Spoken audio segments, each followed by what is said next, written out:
Hello, everyone, and welcome to episode 373 of the Juicebox Podcast.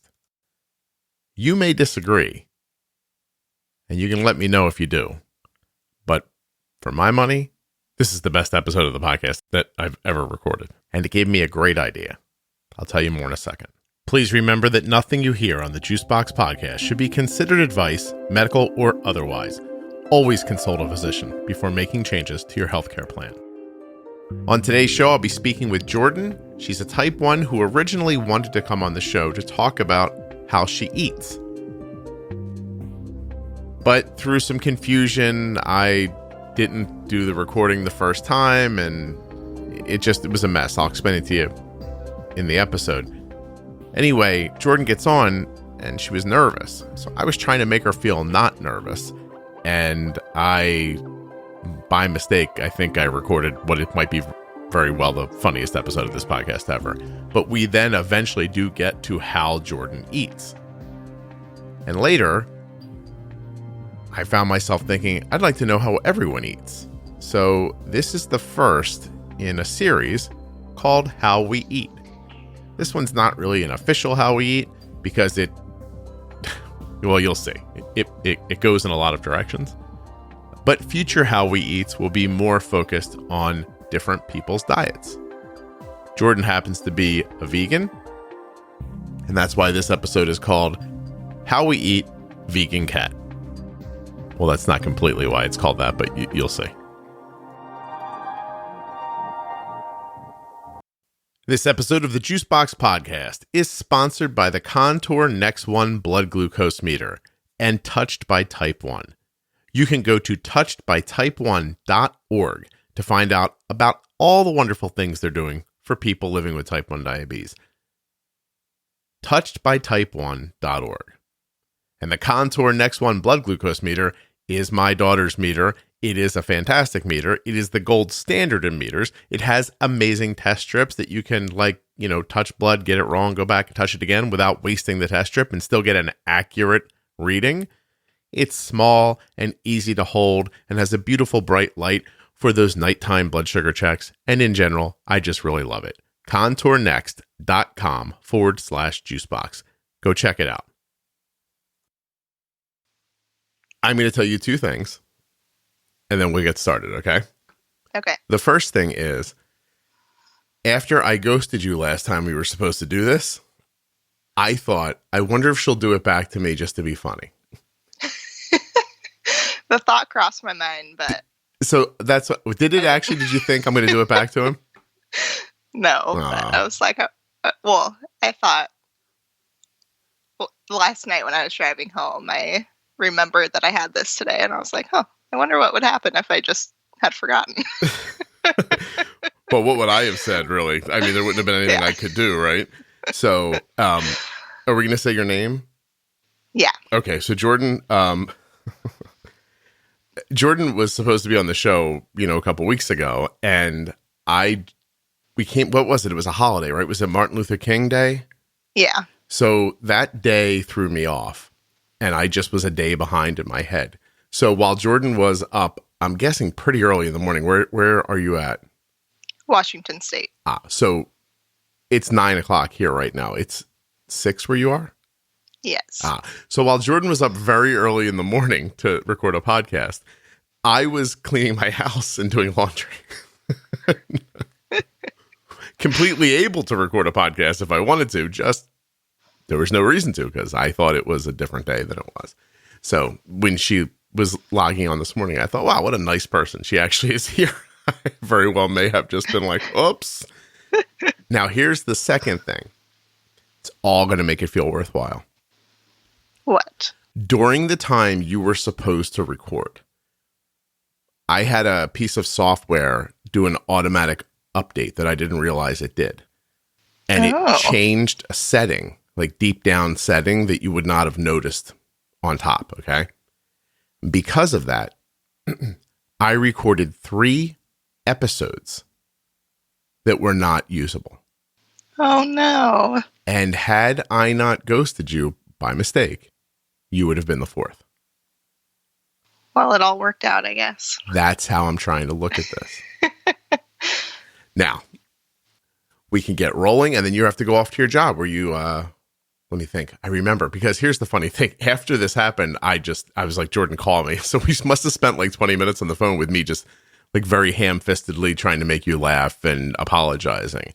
I just was like, let me give her something for the day. I probably just wasted your time. You're like, yeah, I wish you could have just left me alone. But I don't know what happened. How did you feel after okay, well, anyway, let's start with this. What's your name?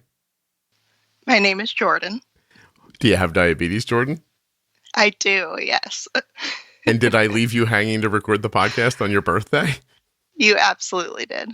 How old would you have been on the day we were recording the podcast? 26. Happy birthday. Thank you. You're very welcome. Okay. How old were you when you were diagnosed? I was 8. Okay. I got some quick math going. What is going on here? Oh, I know what this is. My wife's at home working. Oh. This is not, all right. My quick math said that was 18 years ago, but then I had to check myself. 19, 20, 21, 22, 23. I'm right, aren't I? You are. It'll be 18 years in August. Do you think like your diabetes is an adult now? Maybe it'll go off on its own and take care of itself. Maybe. I'm excited for it to turn 21 so I can take it out for a beer and we can have a little chat. What will you tell it when you take it out for that beer? I don't know. We'll reminisce a little bit. It's been some good and bad times, but all right. We'll just talk about things. I think that's fair. Why don't we practice? Wait, first of all, are you on for any reason? Is there something you want to say? Eventually, maybe okay. Talk about diet a little bit. Gotcha. I'm open to talk about whatever. All right, well, let's do this since we hadn't planned for it. If your diabetes was a person, what would you sit down and tell it? Did it ruin your childhood? Did it drive away a potential dating prospect? Has it made your room smell weird? What has it done? Honestly, I think it's kind of made me who I am today. I don't know my life without diabetes, but I feel like I'm more health conscious and just, I don't know, the person I am because of it. It helped to shape you. Yeah. In good ways, bad ways, or in a collection of ways? Probably both. Has anything... Good and bad. Well, we'll start with the good because you're a positive person and you're in that upper West Coast kind of an area. So I'm thinking, it's 6 a.m, but you're high as a kite right now. Is that right, Jordon? You've been smoking for 10, 20 hours at this point. Is that right? We'll think that, yeah. You don't have to lie, Jordon. I'm trying to point out to people that you're like one of the nicer people I've ever met. I don't imagine that's true of you. Not that you couldn't be a nice person and be completely blazed. I'm just saying that I don't think you are. I'm not. You're not, right. What's the riskiest thing you've done in your entire life? Riskiest? Yeah. Like something I have no idea. I'm pretty boring.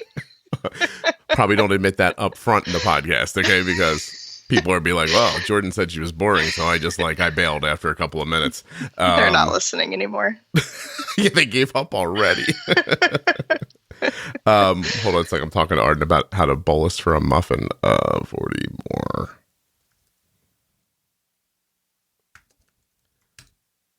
There. Sorry.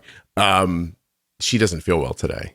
She's got it was like sort of, I don't know, about like 6 o'clock last night.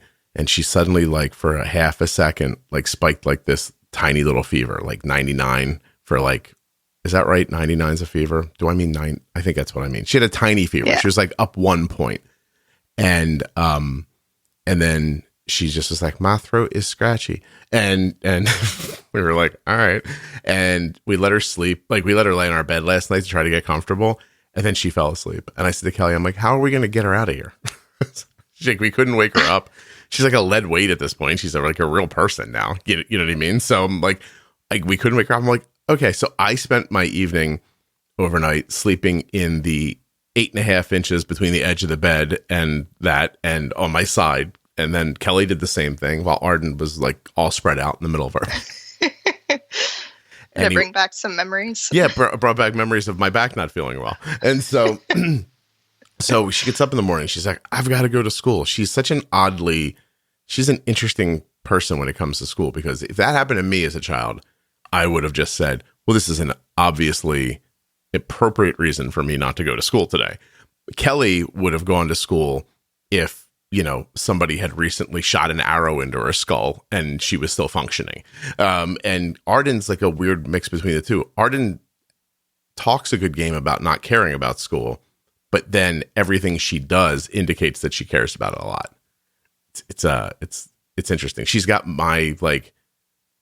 she's got the way I talk about it and the way Kelly feels about it. It's very interesting because they don't go together in any way. Yeah. Imagine a person ranting and raving that they hate bologna sandwiches while they have a bologna sandwich in each hand and are eating it voraciously. That's Arden talking about school. All right. Have I loosened you up yet? Are you nervous? What's going on here? I'm a little nervous, but I'll get over it. Okay. So let's talk about that for a second. Are you just nervous about this specifically, or would you be nervous in any scenario like this? Any scenario. Okay. All right. So let's find out a little more about yourself then. When you were diagnosed at what I'm calling 8 years old, whether it's true or not, let's just go with it. Were your parents coupled in a traditional way at that moment? Yes. Did your care fall to one of them or to you, or was it a group effort? It was a group effort. My dad worked and my mom was at home more.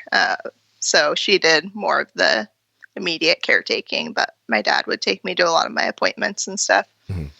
But pretty early on, I decided that I wanted to start doing my own injections. And I think it was only maybe 6 months in before I was like, okay, I want to do this on my own. Cool.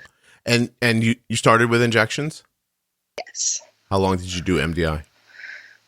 Until I was 12, I think. I was in middle school before I decided I wanted a pump. So what kind of pump was available then? Which ones were on the market? Do you remember? Or which one did you end up with? I had the Animus. The Ping. Is that right? It was called the Animus Ping? I don't think it was the Ping back then. No, not even the Ping. I think it was before that. Any chance they called it the Pong? Probably not, right? And so what made you want to go to a pump back then? I think just hearing about it, and people kept saying it was the way to go and the best way to manage. So I decided to give it a try. But leading up to that, I was like, I don't want anything on my body. I don't want to deal with that. So, as Jerry Seinfeld would say, who are these people? Were they teachers, other people you knew who had type 1, your doctors? Who was kind of directing you? Doctors and my parents a little bit. I know they wanted me to just kind of do what I wanted to do and was comfortable doing, but I think deep down they knew that I would be better with a pump. That's a parenting secret for anybody who is young or doesn't have kids yet. You know exactly what you need your kids to do. And then some people act like it's up to them, and then they behind the scenes are puppet mastering everything. And some people just come out and say it, and some people just hope that the kids figure it out. But you figured it out. So that's excellent. It came to you. Like, not to say that a pump is a necessary thing, just that it came to you that you would like to do it. Are you wearing a glucose monitor right now? I am, yes. Which do you have? The Dexcom. Is it the G6? It is. Is it the one that's available at dexcom.com/juicebox? Absolutely. Thank you. Anything you'd like to say about? No, I'm just kidding. So when did you go to a glucose monitor? Oh, man. I've had one off and on, but really consistently for the last year and a half. Okay. So did you start with the G4, the G5? I started with the G4. And then at one point I had a Medtronic pump. So I had that CGM. When you get a Medtronic pump, they kind of, I don't want to say force, but they force their CGM on you, right? Like it's it's like, here, it's a package, take it, like that. Okay, so, but you went to how long were you with Medtronic? 3 or 4 years. I've been all over the place. I've also had Omnipod. Look at you. For a shy person, you're not that shy about things, are you? Nope. So you've used every conceivable insulin pump. Which one are you using right now? I am not using one right now. I don't know why I asked. I should have just assumed that. All right. What was your favorite pump that you used? Probably, honestly, Medtronic. No just kidding. Because I didn't have the best experience with Omnipod. Okay. It was like 5 or 6 years ago, and it just kept alarming on me and wasn't malfunctioning. So I got off of it. Were you getting like occlusions? Yeah, I would put one on, and like within a few hours it would start alarming. And it was just on my abdomen, so it wasn't even like I was putting it in weird places. Mm-hmm. So I was in college at the time, and I got to the point where I would just get so anxious about it going to class or something that it would start alarming in the middle of class, and I would You thought it was going to have to change it, and so I just didn't want to be stuck without insulin. Of course. And then the Medtronic just soldiered on for you? Yeah, it just worked and was pretty much hassle-free. And then, but now you're not using a pump at all. What led you back to MDI? Just being annoyed with having something on me. So I pretty much came full circle.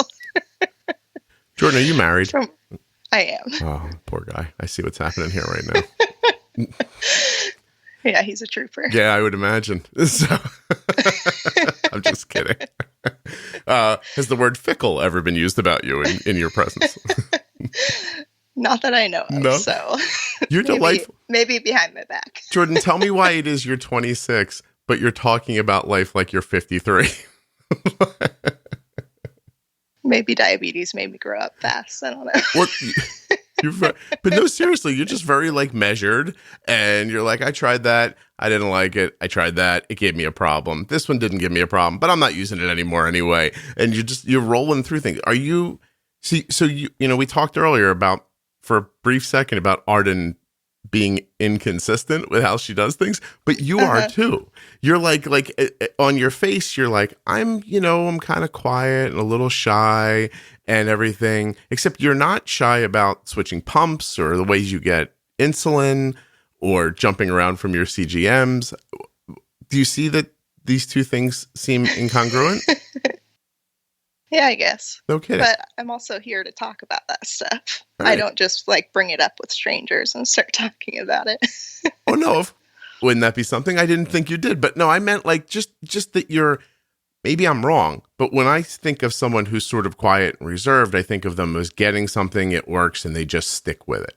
And Gotcha. and they're trying to keep things simple and from being a problem. And maybe that's me projecting, and also not being a quiet person, I'm guessing a little bit too.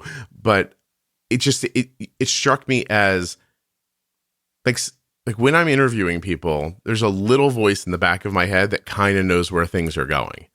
Do you know what I mean? Like, people don't surprise me that often when they speak. But it's only because I've been doing this for a while. But you have never, so far in 17 minutes, you haven't said one thing after another thing that I was like, I knew she was going to say that. So Just trying to keep it interesting. Part of me feels like you're lying. You just like, I'm going to think of what I feel like, and then I'm going to say the opposite. And then I'll go back to me, and then but I know you're not. But it's just very, okay, so how long have you been married? 3 years. Interesting. Now, college person yourself? You said yes, right? Yes. And you have a degree, and I know you're out in the world doing something. Do you talk about what you do, or is that something you're keeping private? Yeah, I can talk about it. I work in cardiac and pulmonary rehab. So you force unhealthy people to run on a treadmill. Is that right, Jordon? Yes. Because you're a sadist? I don't make them run. You don't make them run. What do? They just kind of hop up, go for a little walkie walk, and you do what? Help them. Well, I prescribe exercise intensities, basically. So I'll do the treadmill or seated machines and some strength training. You ever go too far and kill one of them? Just tell. You don't have to say yes, but just tap on the microphone once if it's happened.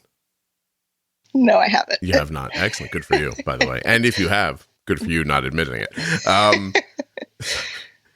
So are you trying to get people back? I guess some people back to healthy. Some people you're just trying to find a balance of lifestyle for them.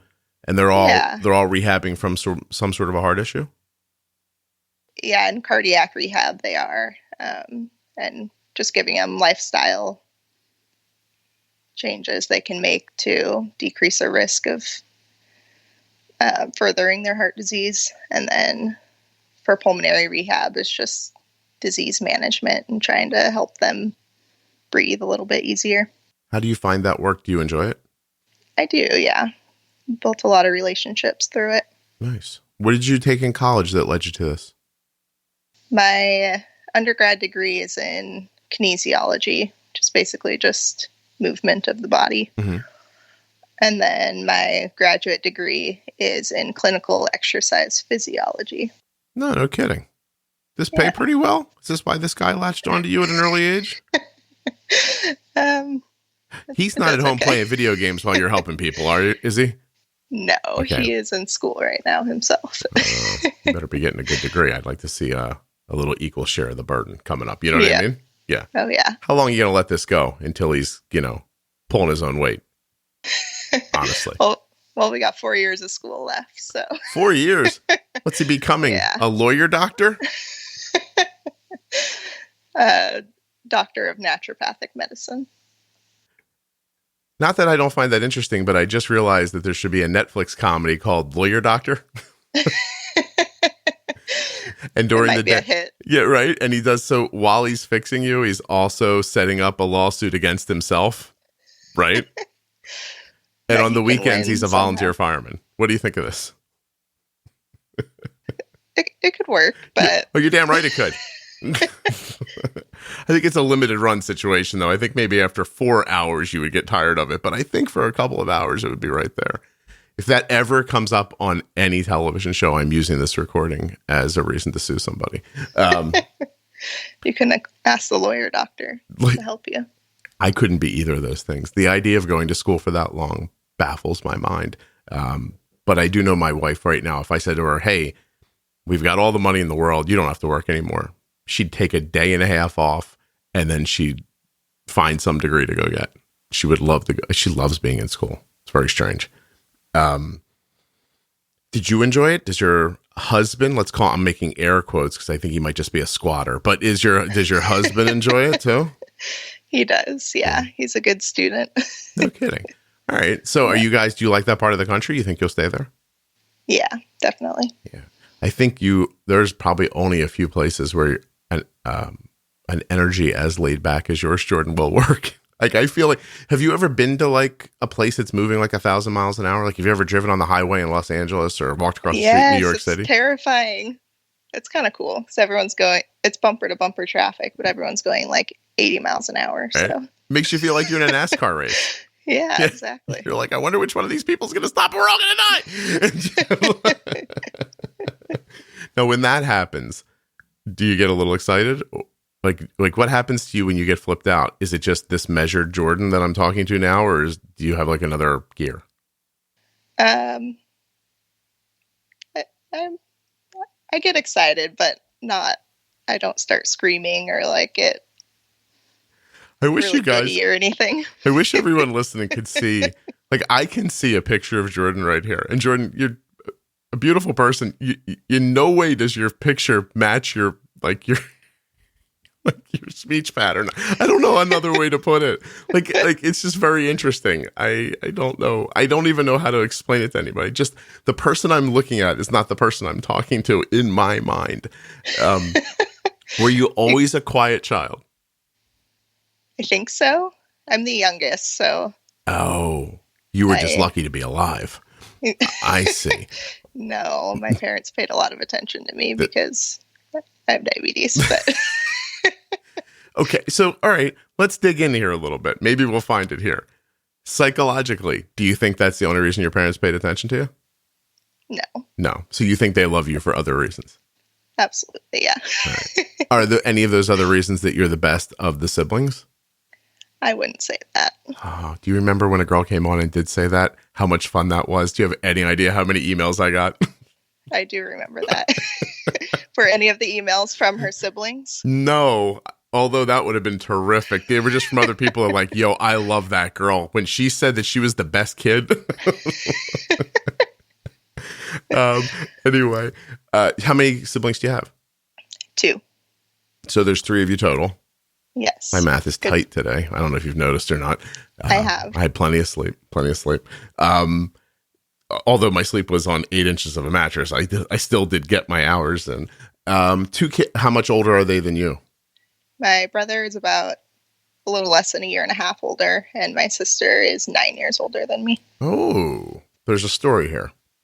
She's my half sister, but we grew up together. So They didn't find her on the street. One of them made them. Now let's guess. Half sister, dad's side. Yes. See how I know people? It's okay. All right. So that's the only predictable thing you'll know. Yeah, right. I haven't gotten one thing right yet. I'm just like, all right. So your dad made a baby with some lady, and then we don't know what happened to her. It's not important. And then he bumped into your mom. I'm going to say at a discotheque in the 60s, right? 70s, sure. Right? And then they became fast friends because of their love of Molly. And then they got married. And then they wait a minute. How old was your oldest sister when your parents got married? Do you know? I want to say like 5. 5. And then they had to wait 4 more years until they made the brother. Yeah. Then he wasn't too much of a trouble.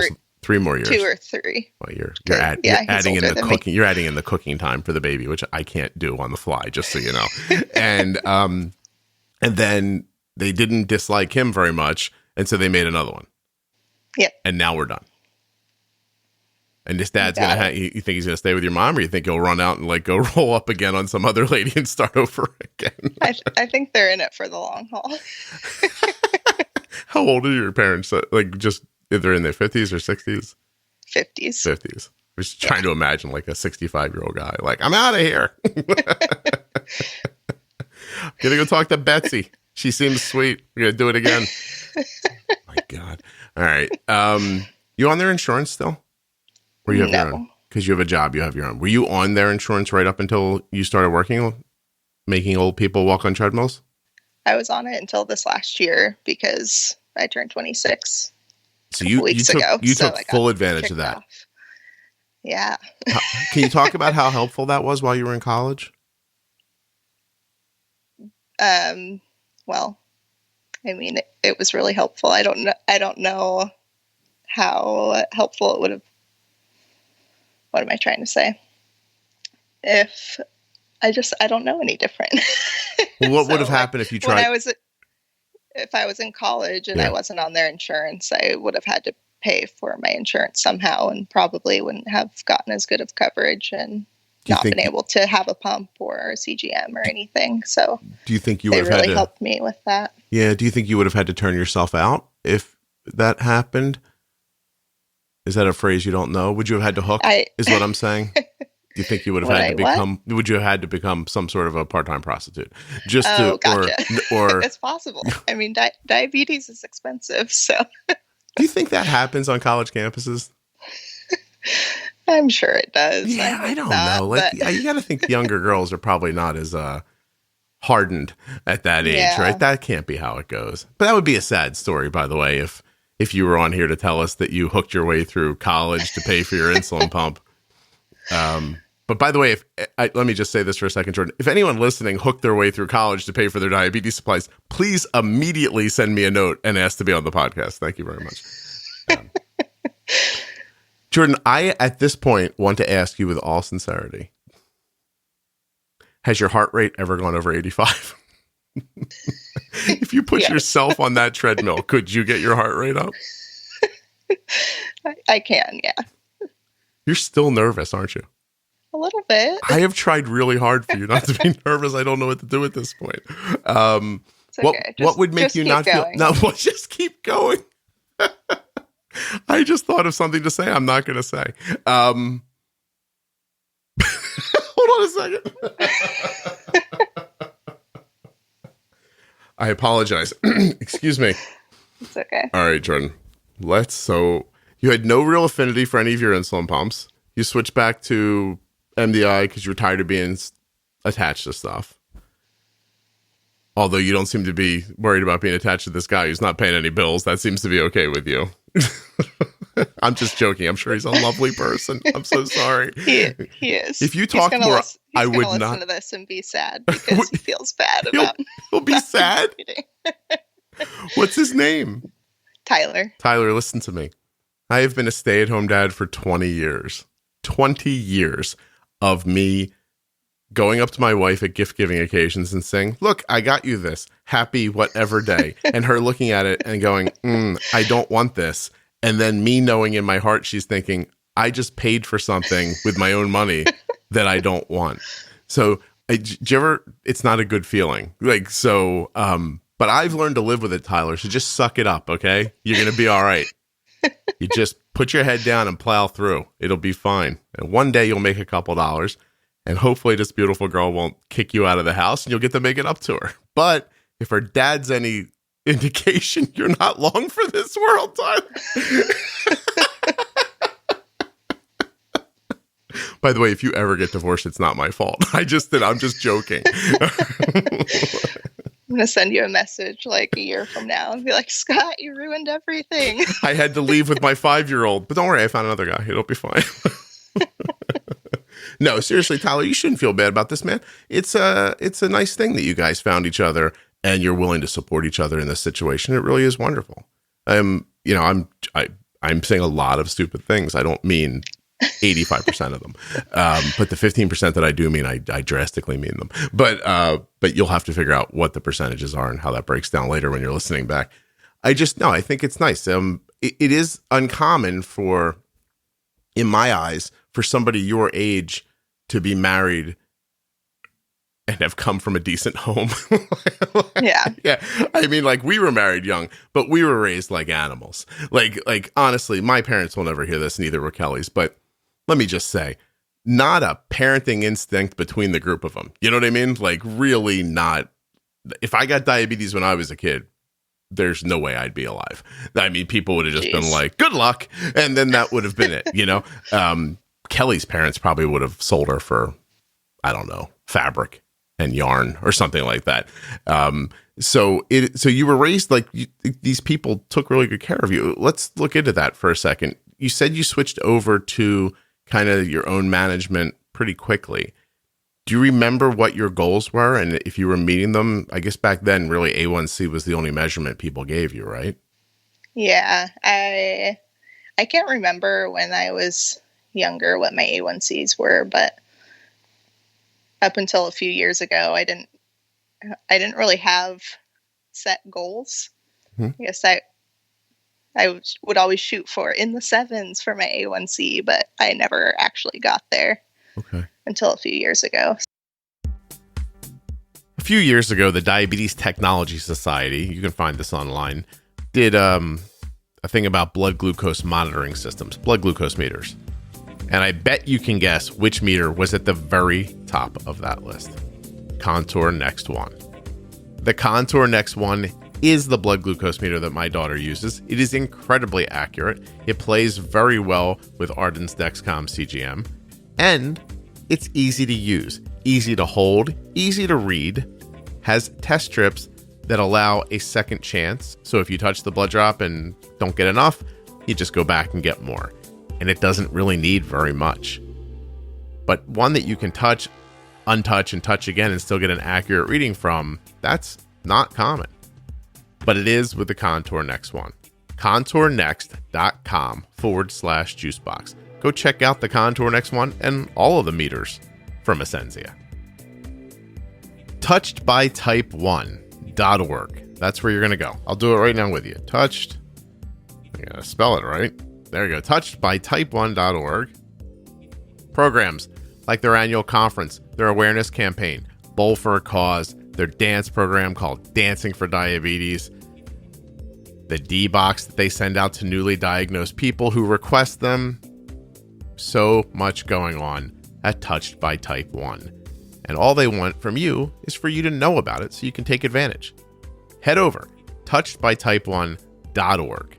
Get in there, see what you can find out, learn, become a part of. Last thing, I'd love it if you guys went to t1dexchange.org Juicebox and participated in the T1D Exchange survey. I've done it just recently, and if you do it, you'll be supporting research for type 1 diabetes and supporting the podcast. So it's like a win-win in that scenario that I've described. T1dexchange.org/juicebox. It took me about 7 minutes to fill it out. Was not a lot of like deep personal information about Arden. By the way, you need to be a type 1 diabetic who lives in the United States, or the person who's caring for an underage type 1 diabetic who lives in the United States to participate. But I think it's well worth your time. And here are just a few reasons why. T1D Exchange research has led to increased insurance coverage for blood glucose meter strips. It has led to changes in the American Diabetes Association's guidelines for pediatric A1C goals. And maybe you remember when Medicare started covering CGM devices. That was also from the information that the T1D Exchange gathered, right, through these surveys. You could be a part of that. It's fantastic. 100% HIPAA compliant, completely anonymous. You can back out of it at any time. You don't have to stay in it. You don't have to leave your house to participate. You'll never be asked to see a doctor or go to a site. And once a year, they'll send you a little update. You just, answer some questions, update your answers.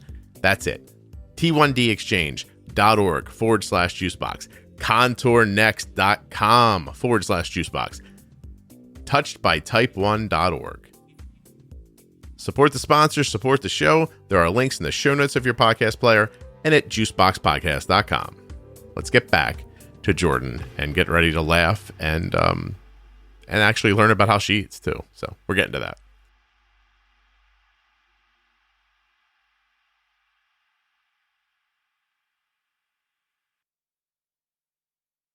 What changed a few years ago?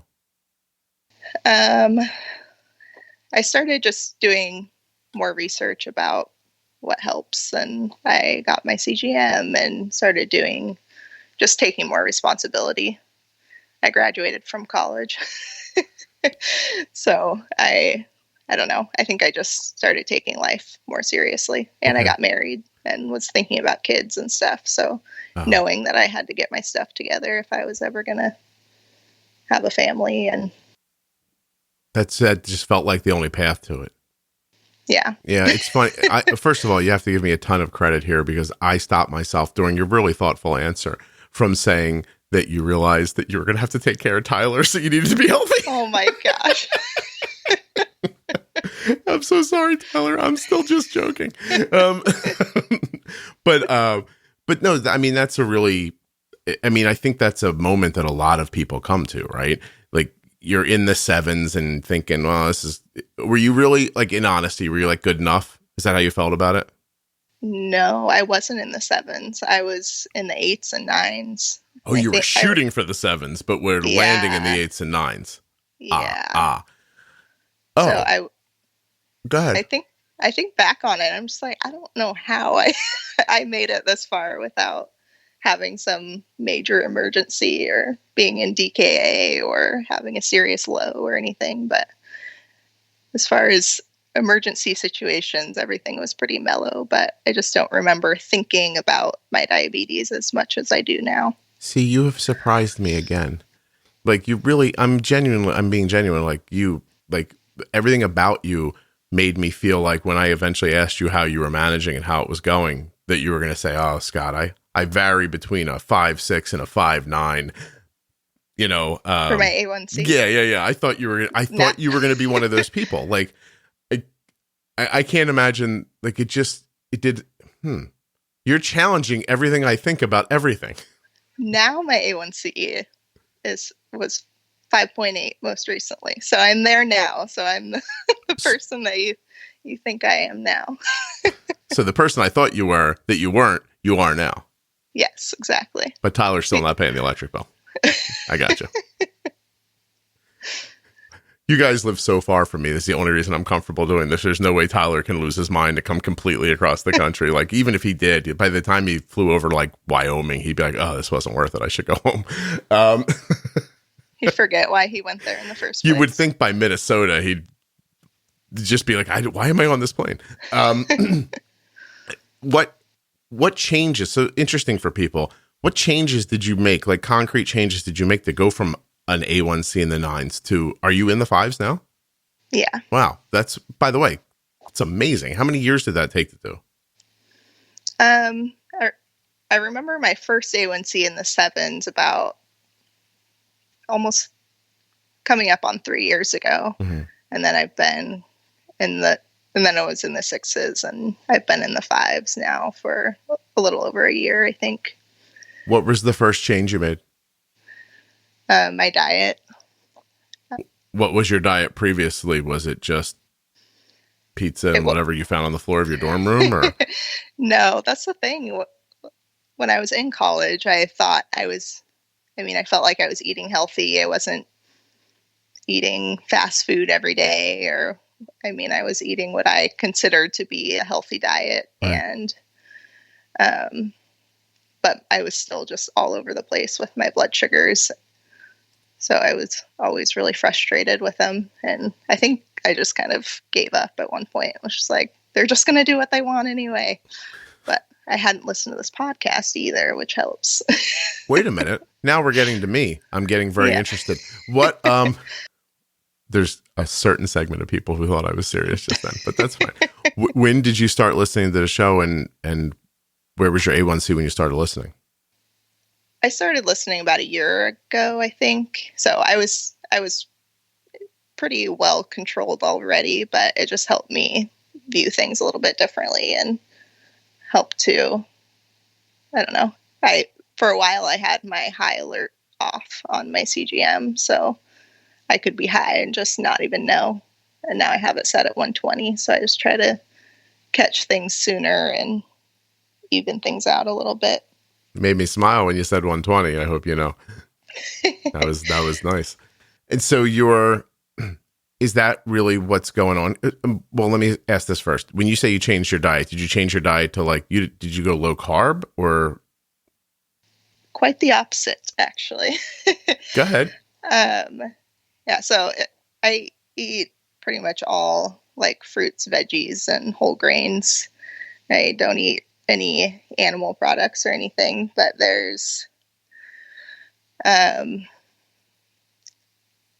lot of research out there that talks about insulin resistance and how fat causes insulin resistance. And I know you and Jenny did an episode recently, right, on insulin resistance. But from my understanding and everything I've learned, true insulin resistance is caused by fat in your body, whether you're overweight or not, making it so that carbohydrates can't get into the cells that they need to get into as easily because there's fat blocking the way, basically. Mm. And so when I changed my diet and started just focusing on whole foods and not eating, I don't eat a bunch of processed foods anymore either, but just cutting out a lot of the high fat foods, my insulin sensitivity shot up. I know you don't use a insulin to carb ratio, but I went from 1 unit for every 9 carbs to 1 unit for every 30 carbs. Wow. Just by going to a cleaner diet. Yeah. No kidding. And so, and that gives you more pretty consistently. It stays pretty consistently. And that gives you more control because you're not using as much. Was it hard to want to use so much insulin when you were doing something? Did that scare you ever? When you prior to this, did bigger boluses scare you or no? No, not really. I didn't know any different, and I just did as much insulin as I needed to do. And my insulin sensitivity kept getting worse and worse because my ratio kept getting lower and lower. It would be 1 for every 15, and then eventually it was 1 for every 12 carbs, and then my lowest I remember is 1 for 8 or 1 for 9. Were you gaining weight through that time or no? No. Yeah, just the diet. Yeah, and I know people, even people without diabetes, if they have a diet that's high in fat, I imagine their pancreases are just pumping out more and more insulin to try to compensate for that.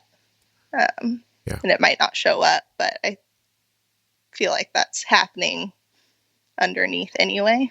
Well, I will say that my body, excuse me, my body is not a temple of great eating, but I'm also not unaware that, you know, the more challenge you give to your body, the more it is challenged. You know, if I'm looking at a piece of paper, if I eat it, my body will find a way to process it, you know, and you put stuff in there that it has a harder time with, or that maybe your body's really not meant to have in it. And, you know, you're going to use up services, you're going to use up resources, and it's going to work harder to get less accomplished. It's like anything else, honestly. I have no nutritional background whatsoever, but that's just common sense, right? You know, whatever keeps a Twinkie fresh for 35 million years is probably not good for you. Right. My guess. You know, don't know, 100% not sure. People from Twinkie might disagree.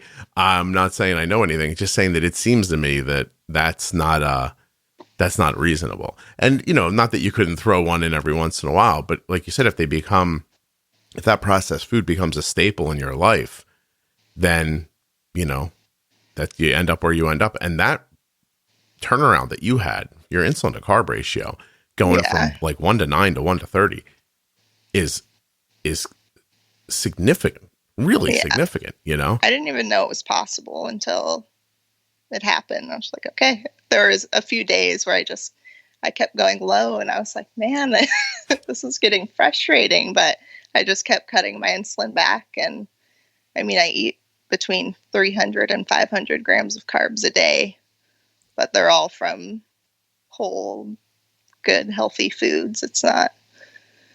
But hold on a second. That was cool what you just said. Hold on. Really did. It did take you a while to warm up, but you're there now. Okay, so hold on a second. So at a 1 to 9, if I took 500 and divided it by 9, and please trust me, I'm not 100% sure I've just done the right thing, but it seems like that's 55 units of insulin at a 1 to 9. But at a 1 to 30, I would take the 500 and divide it by 30, and it's 16 units of insulin. Mm-hmm. So if you would have eaten 500 are you 9 feet tall? 500 carbs of, you know, pizza and chips and that kind of stuff, you would have needed 55 units of insulin. And I'm going to guess that might not have been enough. And so, but if you have a little asparagus and an apple and a couple of things like that, I guess you're vegan, right? Yeah. Yeah. You keep out that stuff, you're down to 16 units of insulin a day for 500 carbs worth of food. Yeah. So, and you're not gaining weight, right? So it's healthy for your body. Yeah. All right. So what do I do now? Let's just go over this. I might start doing this, Jordan. What do I eat? What do I got to do? So, well, before I have over the past probably year, I've also lost about 30 pounds, but my insulin sensitivity had gone way up before I even lost any weight. So, okay, so even before the weight loss, you had that experience. Okay. Sorry. No. Listen, we're from two different coasts. You're speaking at one speed and I'm speaking at another, and I'm trying my hardest. And so, but you don't. Here, you want to hear a secret? Usually when people speak very slowly, I don't mean usually, I mean in the past, there'd be a little voice in my head that I could hear yelling at me like, speed up, go faster. Like, right? Like they were like, tell them to hurry. But this podcast has actually helped me like not feel like that anymore. Like you you speak slower than I do, and I'm not anxious about it, but I used to be.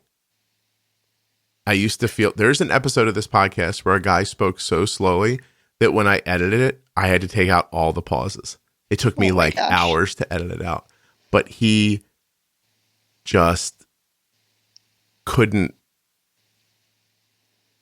talk fast. And I was like, oh my God. I was like, no one's going to listen to that. They'll fall asleep in between the words. So I compounded it down and still made it seem normal. And I still get notes about it, about how slowly he speaks in that episode. Oh, No, it's okay. It's fine. He was thinking about every word except. that's good. Yeah. I mean, is it? Yeah. You just say a couple things that don't make sense. People are like, that was funny. And then it ends, it's over. Get going. Okay. So what's a normal day for you? You get up and have breakfast. What is it? I usually have some berries with oats and bananas and dates. And Bambi doesn't try to take it from you, or Thumper or anybody like that? No. No? Okay. And then you're starving and you eat again in 5 minutes. No, I'm just kidding. No, it's such a big breakfast. Do you snack in between meals? No, I don't. Okay. At lunchtime?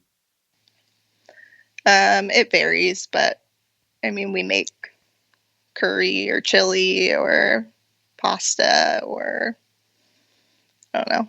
Sometimes we'll have salad, but not very often. That salad seems to kill a couple people every year. You ever notice that?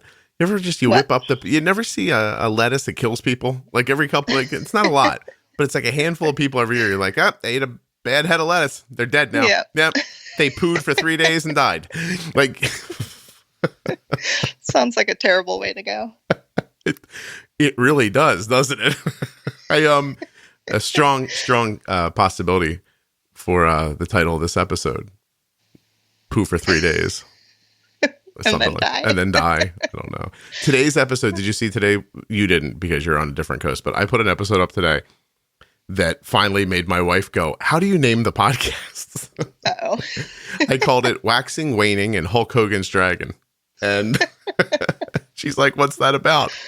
I was like, it's all there, baby.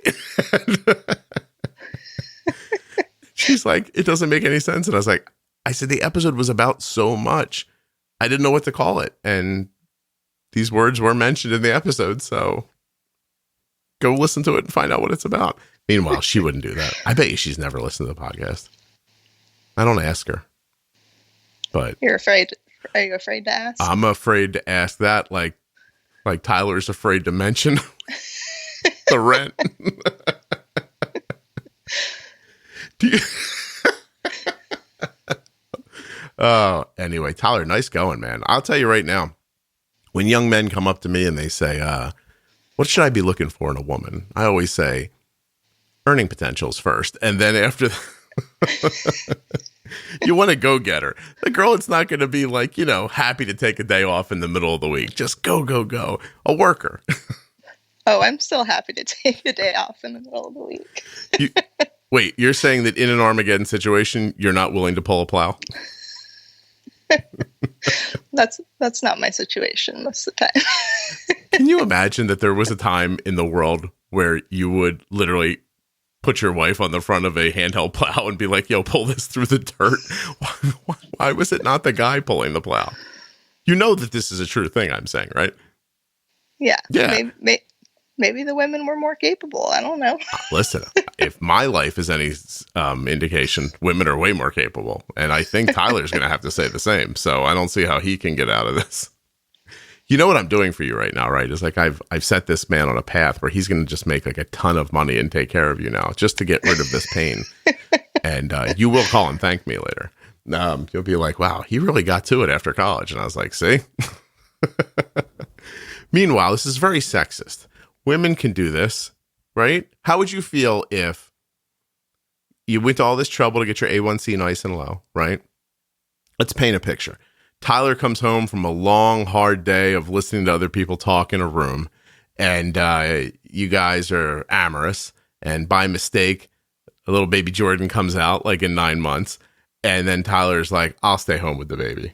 How would you be with that? I don't know. Probably not very happy, but. So would you want to? I'd be like, no. It's time for you to go to work. It's enough of you, buddy. I'm just trying to set up Tyler's expectations here. So, and now would you want to stay home with the baby, or are you looking to be a working person too? I want to stay home at least for a little while, but I don't know how long you could take it. Yeah. I took Arden to an appointment yesterday. This is no lie. I can't believe this is coming up. And the woman working behind the counter says something like to me, like it was like 2:30 in the afternoon. It was right after school. How are you able to be here with her? And I said, oh, I'm a stay-at-home dad. I've been a stay-at-home dad for 20 years. And she's like, oh, I tried that. Couldn't take it. Now, this was a younger person. So I'm like, I said, how old's your babies? She goes, I just have one, 2. I'm like, wait, 1, 2? And she goes, yeah, he's 2 years old. I was like, you couldn't take it for 2 years? I was like, where is he now? And she's like, basically, I forget exactly what she said. The kid's in some sort of a human kennel now. You know what I mean? Like, and so she's like, I couldn't take it. He was too much. I was like, well, so Arden and I she goes to the appointment. We come out, we get in the car, look at each other. We really are like 2 peas in a pod. And she goes, what was that woman expecting when she had a baby? I was like, I have no idea. I was like, but they're a lot of work. And I said, they basically just poo on things and don't do anything else. Like they're fairly useless. You know, like you can't, they're like weights that you have to keep alive. Like imagine if you were in charge of keeping your broom alive. It doesn't do much, you know? And she said, Arden was like baffled by that. And I was too. So you're thinking about having a baby, right? Yes. Sooner than later? Well, I mean, we got 4 more years. You're on a countdown clock. What happens at 4 years? Do you think your eggs are going to expire or something, or what do you? No, Tyler graduates from school. Oh, you need to wait 4 more years. It's at least 4 more years, yeah. Interesting. Now, you know my marriage advice is don't marry till 30, right? I have heard that, yeah. Yeah. Okay. But don't have a baby till 30. Okay, so let's say Tyler graduates. Then we got to hang back a little bit, make sure he can get a job. You understand what I'm saying? And then he gets hooked up with some employment. You're like, all right, this seems to be going okay. I will now allow you over here to make a baby. And then that happens. And then you're 31. Is Tyler your age? Yes. Okay. Thank God, because I thought you were going to say he was younger. And I don't know why that would have bothered me for no real reason. But so you're both 31. Little baby Tyler Jordon is here. Tyler Jordon sounds like the title of a movie. Well, anyway, that's nothing. That's neither here nor there. He's here. You look at him for a while, or she, and 2 years later, you realize you can't take this kid anymore. You go back to work. Is that do you have a plan? No. Jordon, have you ever had a plan? It's all up in the air right now. Gotcha. I have. You have? What is one thing you've planned that's worked out the way you expected it to? Going to school. Nice. That's a good one. Was that hard to do? Was there ever a point during college that you thought like, this isn't for me? Or were you really like locked into it? More so, I think, just thinking, what have I done? What did I get myself into? But no, I wanted to see it through. Do you have massive loans that you will never be able to pay off? They're up there, but they're not absurd. Good. They're pretty average, I think, as far as student loans go. That's excellent. Good. It's a scary proposition. Yeah. And this Tyler, I mean, come on. He's going to be a couple $100,000 in the hole by the time this is over. You know what I mean? Yeah, his loans are a different story. Yeah, but you guys maybe should wait till you're 30. We're not paying on those yet, so. I think you should wait till Tyler graduates and then get a cat, maybe. You have a cat we have now? 2 cats.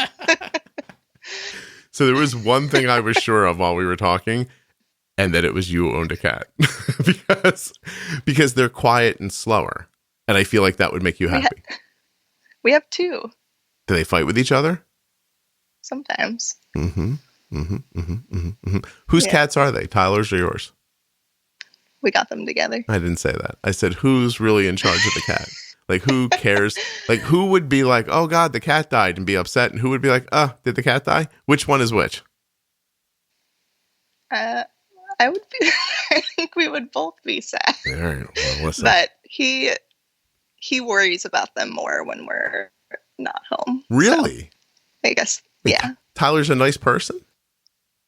Is he? He is. He's a sweet guy? I worry about our dogs when we leave the house. I'm always like, we have to go home. And then I complain, why did we get a dog? Oh my God, I'm Arden with the bologna sandwich thing. I guess that's not surprising to me. But I love the dogs and I want the very best for them. And like if we have to go out like for a long afternoon, I feel badly about that. But it immediately makes me say to my wife, I told you not to get a dog. The dog is ruining our life. A cat can't ruin your life though. Because you can leave a cat home until it runs out of water, it's just going to be okay, right? Our cats are pretty needy. Needy cats? Well, I know where they get that from. One of them has a food allergy, and the other one will eat all the food. You're stop. Damn it. So we can't just leave food out for him. I don't know if anybody cares about this episode, but I'm having such a good time. You have a cat with a food allergy? Yes. You can't make it a vegan, it'll kill it. I know. Did you ever see people who have They're not vegan, don't Have worry. you ever seen people who have vegan cats? I've heard about it, and I'm just like, I don't think that's not a thing. But oh my God! So wait, what can't your cat eat? I can't stop laughing. What can't your cat eat? I don't know what it is exactly. I think he's allergic to some form of protein, but I have my hand over my mouth trying not to laugh. Your cat's allergic. Just let it out, Scott. Your cat's allergic to protein? Well, Get rid of the cat. Oh my God. He's either allergic to like chicken or turkey or some. I don't know. Oh my God. It's just you and the other cat against Tyler and the cat that can't eat protein. It's like a little war. So is that why Tyler worries about the cat? Oh my God. This is either the best or worst episode that I've ever done. I won't know until later. Okay. All right, hold on. We're coming up on an hour. Let me pull myself together here. Okay. You did say some really important stuff about the diet, and I want to make sure that we underscored for a second. You changed your diet. You took out processed foods, became vegan. Your A1C is in the 5s now, and you're using, to my math, a quarter of the insulin that you were using prior. Is that all about correct? Yeah. How do you feel overall with your health compared to back then? Much better. Yeah. Before I just kind of was in this state of mind where I felt like I was going to get complications or have complications from diabetes. And it was just kind of a matter of when they would come on. And now I feel like I can just live a normal life and not really have to worry about the complications. Not that they will never happen, but I'm much less worried about them now than I was before. That's excellent. Good for you. I would worry way more about the lead weight that is Tyler than I would about diabetes complications if I was you. And I really appreciate Tyler being the comic foil of this episode. Please pass on my regards. Actually, you should tell him that this didn't happen. Probably just be like, I don't know, it just didn't work out. We're going to try again later. Yeah, I told them I was going to have to listen to it before I tell anyone else about it. Oh, I 100% don't think you should let him hear this. Because I've been kidding. Fair warning. Yeah, I've been kidding the whole time, but I'm looking back now, and there's like 3 things I don't think he wants to hear. No, seriously, it's really cool what you guys are doing. The way you're like, let's be serious for a second. You're in your mid-20s.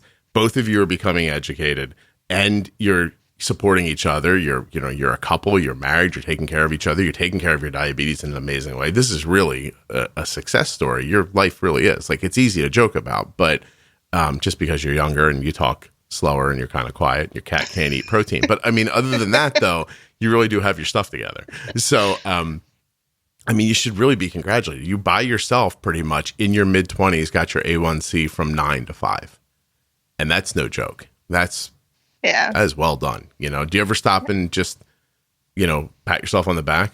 I would. Seriously. Have you ever What? I was going to say, have you ever really stopped and thought about what an accomplishment this is? Yeah, I have. And Tyler talks about it all the time. Like if I have not random, I'll know why it happens. But if I have a high number, Tyler will bring up the fact that when we first met and I would check my blood sugar, like 200 or 300 would be a normal number that we would see. And now it's very rare. So it's cool to look back and see. You know what I'm interested about your transformation with food too, is that you weren't addicted to food, right? Like it was easy for you to change, because it seems like you just made a decision to eat healthier and you just did it.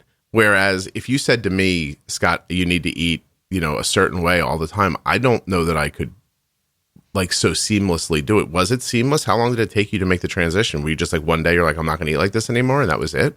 Or have you faltered back and forth? Or the first change was just to a vegan diet, and we would still eat like processed foods and still some higher fat foods, and I didn't see a huge change in the diet. And then when I switched to eating like just like whole foods and not any processed or not a bunch of added fat or anything, so you can have vegan pizza and also make your blood sugar go crazy if it has a bunch of fat in it. Yeah. But once that happened, then it was, I noticed the biggest change, but it was pretty much overnight. The change. The transition. But I mean, eating is like everyone has their habits with eating, and they have their favorite meals that they make all the time. And it's just about finding meals that you like and what works for you. And eventually just making those changes, you can make a transition with maybe not even really realizing what a big transition you've made. Wow. That's really inspirational, honestly. I mean, as a person who, my weight fluctuates constantly. It doesn't make any sense. Like one day I'll look in the mirror and I look like one person, and 3 days later I look like a different person. I'm like, what happened? But I don't think it's a secret what happened. Like I really do believe that it's like processed food and stuff like that makes your body begin to like retain water and all kinds of stuff. So I agree with you. I just not 100% sure I could eat. Like I'm never hungry is my problem. As weird as it sounds, like the food you talked about eating sounded like a lot to me. It is a lot. Yeah. I was like, wow, that's a lot of food. And I know nutrition is such a controversial topic, especially right now, because low carb is a big craze right now, and high carb, low fat is a big craze. So there's a lot of confusion out there, but I think if someone wants to make a change, definitely doing research and kind of looking into it before is important. But what I found interesting about what you said is that the transformation happened so quickly. So it makes me feel like the right answer is what works, whether it's one or the other, like wherever you're seeing like real impact, like that would indicate to me that your body likes what's happening. Yeah. You know what I mean? I really would. My wife is asking me if I'm still recording, so I'm telling her yes. I don't know why. She's asking me. She's not usually this interested in my life. So it's weird. So because she's working from home? I'm wondering if she's going to burn the house down with me in it. That's really my main concern. Because then she gets, there's a small insurance policy on me, but the house and me, plus then she gets like the town will feel bad for her. They'll probably make her casseroles for like a year. And then the kids will really be stuck just only loving her. I think this is what she's going to go for here. Let me wait for the return text. Probably going to be like, do you smell smoke? I'm going to go check. That's her cover for the cops. You know what I mean? I tried to help him, but he was upstairs. He couldn't hear because of the headphones, and I miss him. Like that kind of a thing. Like she's probably working on her acting right now down there. She's going to kill me one day. Smiles as she walks away. There are days when I think it will happen eventually. I always imagine she'll get me with a pillow while I'm sleeping. Classic. You know what I mean? No reason to be flashy. Just, I don't know. I think he had sleep apnea. Kept telling him to go to the doctor. That's my guess. That's how, I'll tell you what, I bet you that's how Tyler goes. I just had to take one more swing at Tyler, who I'm sure is a lovely person that I've never met, before I go. He is. He is. Listen, I would imagine he is, because you seem like a very grounded, reasonable person. I don't think you would couple up with a jackass. So I think Tyler's probably terrific. You really are wonderful. You know that, right? Like, I screwed you over a couple of weeks ago by mistake, and you were just like, that's cool. And now today you're up early again doing this, and we are just, it is 6:00 in the morning. And I am saying that I called your husband a lead weight. I inferred that you would make a baby with him and then leave him like your father did to his first wife. We have said every ridiculous thing about your life that is possible. And the only reason this happened is because you were nervous and I had to fill the time. You caused this yourself, Jordon. That's what I'm trying to say. Well, I do appreciate you actually calling me today. Oh, look at you taking a swing back at me with some sarcasm. That's lovely. I like that. Jordon, you're terrific. If I was 25 years younger and Tyler hadn't gotten there first, I would absolutely bother you at college. I'd be like, this girl is going to make a great berry breakfast one day, I can tell, and she's going to walk these people to death on a thing, and she looks real earning potential as near as I could tell. So that would check the first box right there. There you go. I don't really tell. Well, wait. I was going to say I don't really say that to people, but I have in the past joked about it. Like, you know, but it's sort of not a joke too. At the same time, like, I know someone who obviously I won't out, who is married to a person who is, in my estimation, lazy. Just like, this person just doesn't, I know about their details. They're not motivated. They don't have health issues. There's nothing keeping them back. They just aren't really like looking to kill it in life. Do you know what I mean? Like, they're just like, you know, I'm awake. This is good enough. Like that kind of feeling. And I didn't want a life like that for myself. Like I wanted to try a little bit. You know what I mean? Like, I'm not trying to be wealthy. That doesn't motivate me. I'm not looking to, you know, I'm not looking to be the king of something, but I would like to be able to like turn around and say, I need $20 and for it to be there, you know, and for that to be comfortable. And so it was important to me. And actually, all the joking aside, and I'm going to ask you a question in a second about Tyler that's serious. My daughter and her friend, my daughter has a friend who enjoys my company. I don't know why, it's weird. But we got a text early in the week, and she's lovely. Like, she's one of my daughter's friends who I think is one of my favorite ones of my daughter's friends. And so her name is Bella, and Bella said, I want to go out for Friday night for chicken. Will your dad take us out to dinner? So my wife got sick Friday, which was a shame because she was going to come. And so Bella and Arden and I went out to get Bella chicken, which is really what was happening. And 100%, I'm still not sure how it happened. So we're driving back to the house, and the kids start, you know, like sometimes kids ask like bigger life questions. And they started asking, like, what kind of a person do you see me with, like, when I get older? Because we were people watching in the restaurant, and I was pointing out to them, like, look, you can see how people end up together. And we were doing kind of that like social math, like, this guy is handsome, but he's not as tall. So he ended up with this girl who's this, but she's like, you know what I mean? Like, it's a horrible thing to say, but we all fit somewhere. So we were just kind of talking about how people fit together. This made them really wonder who they fit with. And I was like, look, you know, there's no way to know. I was like, you know, we started talking, blah, blah, blah. And Bella says, you know, how did you and your wife end up together? And I said, 100%, the most important thing to me is that my wife is bright and articulate, and I can talk to her. I said 100%. That's what attracted me to my wife first. She's a thoughtful person you can have a deep conversation with. everything's not surface. She's not easily confused by things. You know what I mean? Like, how sometimes you can just make some like half-assed argument to somebody and you change their mind. And like in the back of your head, you're like, that was it. Like I swayed you. You know what I mean? Like, like you didn't want to like retort or anything. She's reasonable, but she's thorough. She's a hardworking person.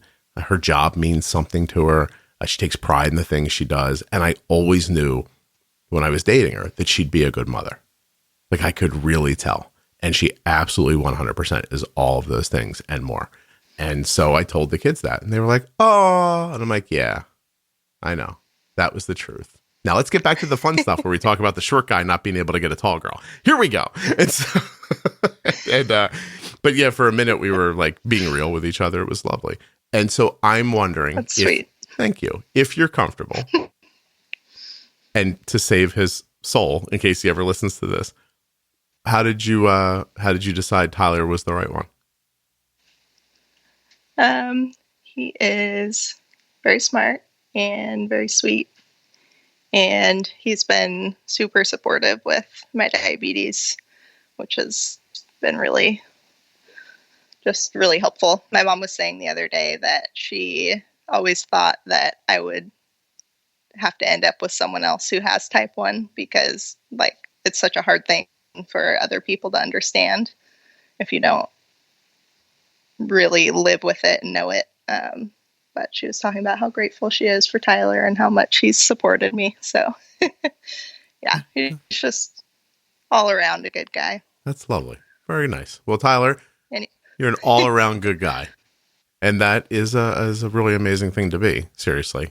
I don't think people, I think sometimes that other things are thought of over just being a decent person and having good, intentions for people. And I, as a person who, I joke around here a lot, but, I'm sort of like that. And I found it to be undervalued by others in life. And it's a shame. Like I haven't bent from it, but it's definitely not something that the outside world looks at and goes, oh, this guy's been a really good father for 20 years. That's not a points thing for most people. You know what I mean? They're just, they're like, he didn't have a job or he didn't do this or that. All the things I joked about with Tyler through the hour. So anyway, I think joking aside, I find that to be the most important thing. I believe you guys will be married for a bazillion years and have a bunch of cats that can't tolerate all kinds of different foods together. And hopefully a kid someday. Well, let's hope the kids can eat tuna. Well, though, would you make a baby and make it vegan? Do you think? I guess you would, right? There'd be no reason not to. Probably, yeah. Yeah. Yeah. Nice. All right. Yeah. Well, I want to know how that goes. I'll keep you updated. No, you won't. Stop it. So So here's the question: you're an animal, right? Yes. So could a vegan baby drink your breast milk? Oh, go ahead. Answer the question. Yes. You don't want to be controversial about that at all, Jordan? Nothing? No. No? Okay. But you wouldn't get, you don't drink cow's milk, right? I mean, I'm not going to stick my baby on a cow's udder and drink that. So. Well, you'd wipe it off first. They're dirty because they walk around in mud and like they lay in their own filth. But that's true. Yeah. Oh, they might get sick. Very dirty animals. Very, very dirty animals. But the insides are clean. That's why the milk is okay. But you wouldn't give cow's milk to yourself, right? No. That's vegan. Vegan's like nothing that comes from an animal at all. Yeah. Okay. So your shoes are like plastic. What? You got like plastic shoes on, like the whole thing, right? Just like sandwich bags wrapped around your feet or something, or what do you got? I just go barefoot everywhere. Gotcha. All right. I'm leaving you with I'm leaving you with this a 4-second story. My friend Mike, who is no longer with us, dated a vegan when we were kids, and try to imagine that this was in the early 90s. It was not exactly the epicenter of veganism. And we were shopping one day, walking through a mall. We were all together, and we walked past a shoe store that had just there must have been 1,000 pairs of leather shoes in this shoe store. And I'm not going to lie, you could smell the leather as you walked past the shoe store. And we're all just strolling down the mall, and she just gasps and yells, "I can smell the leather!" And she ran away. And I started laughing. And I put my hand on Mike's shoulder and I was like, "How you going to handle this one?" And he says, I swear to God, it was like November. And he goes, "I think she got me a pretty good Christmas present and the sex is great, so I'm going to hang on a little longer." Oh my gosh. I don't know where that girl is now. But bless her, she was really thrown by that shoe store. It's one of like I have two memories of that girl. This next one, if your kids are listening, the podcast is over now. Shut it off, okay? But my other memory of them is that we all went to the zoo together, which now that I look at it, I'm not sure that she should have been okay with it as a vegan. And and we were really young, right? So and it's another time. I want you to remember it's another time when I tell you this story. So the entire drive to the zoo, she's talking about she's just had her nipple pierced. I told you to shut it off if you're listening with your kids, right? And we're all kind of amazed by that, and it wasn't really a vibe of people that we had hung around. And we get out of the car, and she keeps talking about my nipple pierced, and like she's like, "You can see it right through my shirt." And I don't know what possessed me, and as an adult, I would not do this. But I reached out with the very tip of my finger, and I touched it. I was like, "Is this it?" And there's this long pause, and she goes, "No, that's my nipple." And I pulled my hand back slowly and I went, "I apologize." And then we went to the zoo.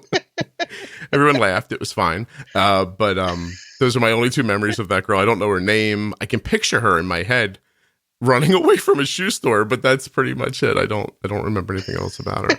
I do have a lot of fond memories of Mike, but of her, those are my only two. Anyway, pretty good ones. They're not bad, right? I don't know what he got for Christmas from her, but I hope it was worth waiting. Oh, yeah. All right, Jordon, you were really lovely. Thank you. No, thank you for doing this. I appreciate it. When you email me an hour from now and tell me I'm never allowed to play this for people, I will completely understand. So just... No, you might have an angry mob of my family coming after you, but... I would, or we could run it where everything's said about by the way, everything's said in jest because I don't know any of these people, about your father, his first marriage, and Tyler. Can you imagine if there was just like 1,000 beeps over this episode and it was just you and I, like 4 words went by and there's like beep, beep, beep, beep, beep, and then it went on? Maybe I would put that up. All right. Thank you so much. I hope you have a great day at work running people into the ground on a treadmill. Thank you. Seriously, go save some lives, you. What are you doing here? I'll do my best. Huge thanks to the Contour Next One blood glucose meter, Touched by Type 1, and of course, don't forget about taking that survey at t1dexchange.org/juicebox. Check out the Contour Next One blood glucose meter at contournext.com/juicebox. Find out more about Touched by Type 1 at touchedbytype1.org. A bigger thank you to Jordon, and an even more bigger thank you, which is not English, but you know what I mean, bigger than bigger, so huge mungus, to Tyler, who, let's just face it, took it pretty hard for absolutely no good reason during this entire episode. Tyler, you sound like a great guy, and I'm certain that you'll have a fulfilling life as a stay-at-home dad to cats that can't eat protein. Last things, support the sponsors, support the show, leave a fantastic review on Apple Podcasts, share the podcast with someone else. Don't forget about juiceboxdocs.com if you're looking for a great endocrinologist or other practitioner who helps with type 1 diabetes. This is a list that is being compiled by listeners of the podcast. Looking for a great doc or have one to share? Juiceboxdocs.com. Are you trying to share the diabetes pro tip episodes with someone, but you just can't figure out how to do it? Send them to diabetesprotip.com. No S on that tip. It's just a pro tip. diabetesprotip.com. Love the show? Want to share it with a friend? Do that. Love the show? Want to make a great review on Apple Podcasts? Do that. Don't want to do any of those things? All right, that's fine with me. Take your free podcast and just go. Don't forget to check out juiceboxpodcast.com and, of course, subscribe to the show in your podcast app. If you're listening online right now, which I can see that countless thousands of you do, I'm all right with that, right? Don't, it's fine with me if you want to listen online. All the listens count the same. That's fine. But still, a subscribe is really saying I love you. It's a commitment. Just going to a web page like, oh, I remember this guy, Scott. I'll go holler at him real quick, see what he's doing. You just click on a link on your online listening. I mean, that's sort of like, it's nice, but it's not a firm commitment. We're not really dating, you and I. We're just seeing each other. And I don't want it to be dirty like that. So get an app on your phone, Android or Apple. Apple's the other one, right? Apple or Android. Apple, for instance, there's a free podcast app on there. Android, there's a bunch of, I got links, juiceboxpodcast.com. You can find free players. Don't pay for a player. And subscribe. Come on, it pushes me up on the lists. The lists, they're important. I sounded a little lispy when I said lists just now. There's a lot of S's. Lists.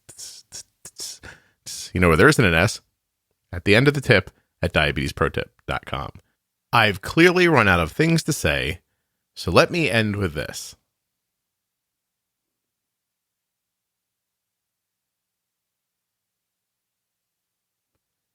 No kidding, I've actually run out of things to say. I was going to say something flippant and nothing came out of my mouth. Stop back soon. There are 2 episodes every week. Download them both. Listen with your ears from start to finish. Consume the podcast. Become one with the Juicebox Podcast. Hey, if you're on Facebook, find the podcast. It's Bold with Insulin. That's the public page. There's also a private page where people are talking all about management ideas. That page is called Juicebox Podcast, Type 1 Diabetes. Head over, throw in with us and have a nice conversation. Just about 5,000 people in the private group now. And I think the public group's up to 10,000. It's doing great. You can find me on Instagram as well at Juicebox Podcast. But there's no major league conversation on the Instagram. Just pictures and, if you're into that, I guess I'm not going to tell you not to do it. That account's actually up to about 10,000 too. So head over, see what all the trouble's about, see what all the hullabaloo is going on is, and then